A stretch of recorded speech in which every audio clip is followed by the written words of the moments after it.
Hello mga kabisdak, ang ating video ngayon ay magluto tayo ng biko or sweet rice. So ayan, hinugasan natin yung malagkit, sinaing po natin yan at nilagyan natin ng 1 tablespoon na vegetable oil. So ayan na nga guys, ating sinaing yan, maluluto na siya, hintayin natin siyang maluto. At habang nakasaing yan, nagsalang na rin tayo ng gata.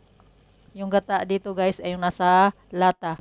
So ayan, nilatik natin ng asukal guys. Just mabilisan lang po ang ating pagtrabaho dyan kasi darating na si amo at baka tayo ay mahuling nagluluto ng Philippines recipe sa ating kusina. So ayan nga guys, nilatik ko na dyan ng asukal na pula.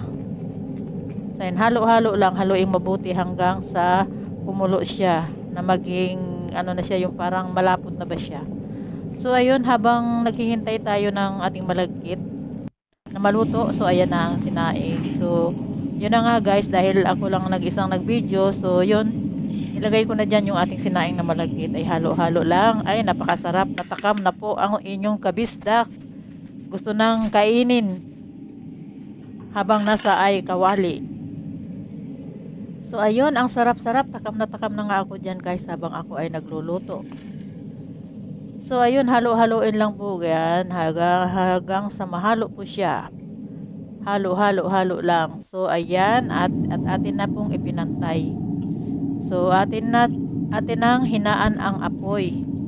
Hinaan na po natin ang apoy diyan kasi masarap yung medyo matutong-tutong siya. So ayun, ito nag-ano na tayo, may binili rin tayong adobong mani. So ayan ang ating adobong mani, atin po yang titikin. So wala naman ditong pangbayo.